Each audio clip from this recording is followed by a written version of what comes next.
Dear students of class 7, today I like to discuss the new topic, the Mughal Empire.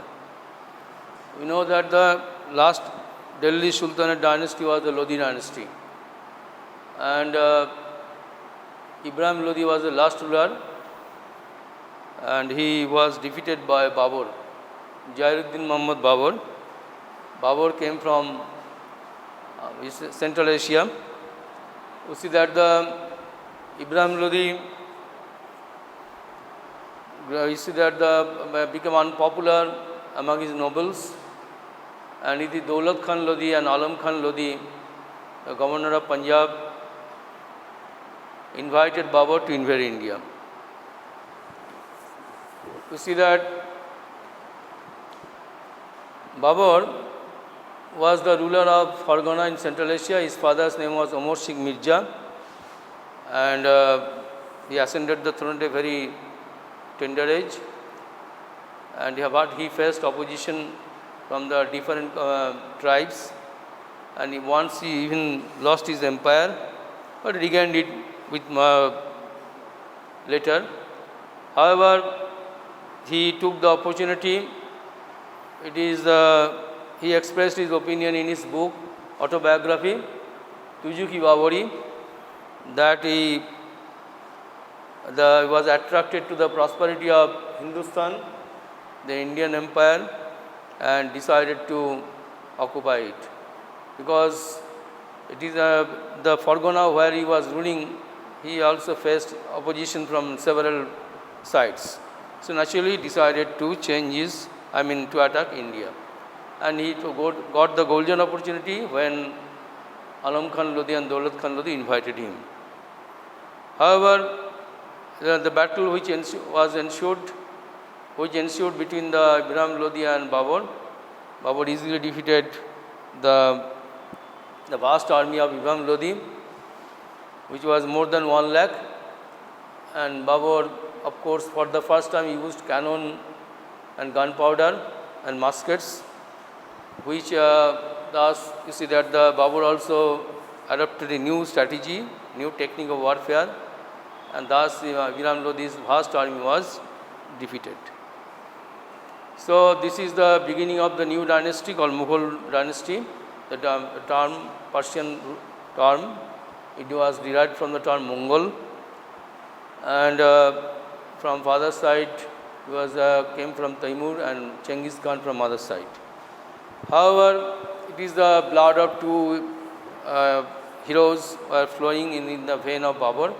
Babur was very courageous, and ultimately, after defeating in the first battle of Panipat, that was held in the year 1526, Babur established the Mughal Empire in India. Later, he also faced another challenge, that is from Rana Mewar, Rana Shanga, and the battle was fought between them in the Battle of Khanwa in 1527. Rana Shanga was also very stubborn enemy of Babur, and Babur realized it. However, under his great leadership, efficient leadership, Babur defeated the Rajputs, and he also used cannon and gunpowder.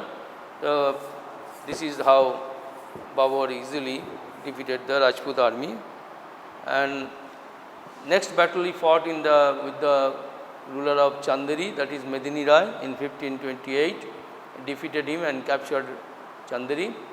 And another battle was the last battle of his life, that is the battle of Ghagra in 1529, defeating the Afghan nobles.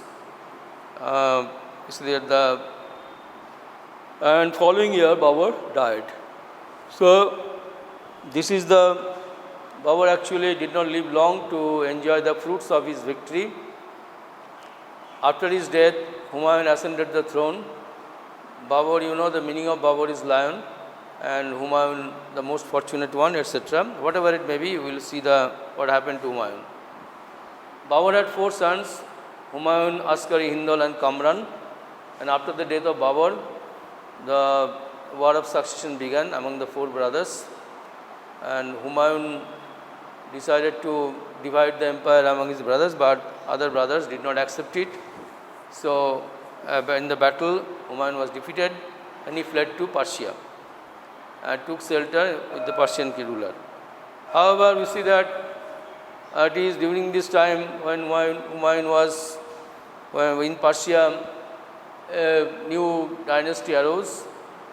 It is the Afghan dynasty, and it is Hasan Khan, and later he was known as Sher Khan. Sher Shah is a Shuri dynasty, and he established a new dynasty, Sher Shah Shuri, and he ruled from 1540 to 45, 5 years. And we see that during, he was a very, you know that what happened, meanwhile, I should say that, meanwhile, Humayun returned to India, and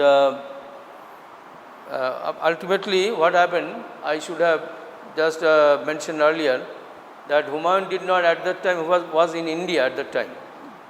And although later he returned to India, and Sher Shah, meanwhile, gradually,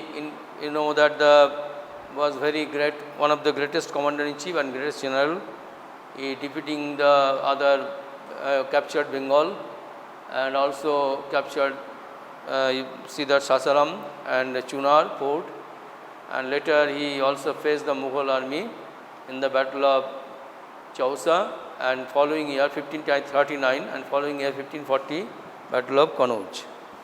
And both the battles, battle of Chausa and Kanauj, he defeated Humayun, and Humayun fled to Persia now. Just you see that meanwhile he ruled for 5 years only, and during this time he introduced several reforms. He was not only a great military general, he had defeated the many Rajput rulers and conquered many parts of India, and he also had introduced administrative reforms, for which he was actually chiefly remembered. You see that the revenue administration, currency reform, and also the postal reformation, you see that meanwhile, and also the building of great, highways, was his important achievements.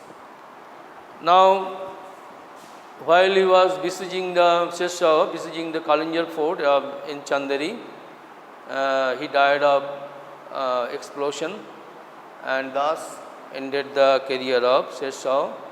And we see that he later, after his death, his successors continued the rule, but his successors was not very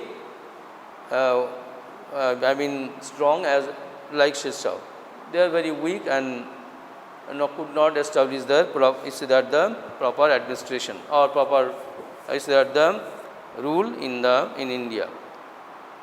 Now, meanwhile, Humayun, with the help of Persian ruler, returned to India in 1555, captured Agra, and you see that however, meanwhile, you see that I should say, the last dynasty, the last successor of the Sher Shah was ruling, Adil Shah Sur perhaps, and he had a great and efficient general. He was known as Himu. Himu was almost independent because he was very powerful military general. He almost he fought many wars and successively defeated his enemies. It is said that he successively fought 22 wars, and in all the wars he defeated his enemies. Ultimately, you know that it is he decided to. See that a coronation was held in Purana Killa. He adopted title Vikramaditya. However, meanwhile, you know that Akbar was very small. Very at the age of 14 years old at that time. And on the behalf of Akbar, Bairam Khan was ruling the country as a regent. So the second battle of Panipat was fought in 1556. Babur, Himu was defeated and killed, and thus Akbar ascended the throne. It is meanwhile, you know that Humayun also died accidentally in 1556. I should have mentioned earlier. Then we see that it is Akbar ascended the throne. Akbar was we see that one of the greatest Mughal ruler. He introduced, he also not only conquered a vast territory in both in northern India and southern India, and also he subdued the Rajput rulers, but also he carried on different changes, different reforms. For example, the religious policy known as Din-i-Ilahi, and also introduced the Mansabdari system.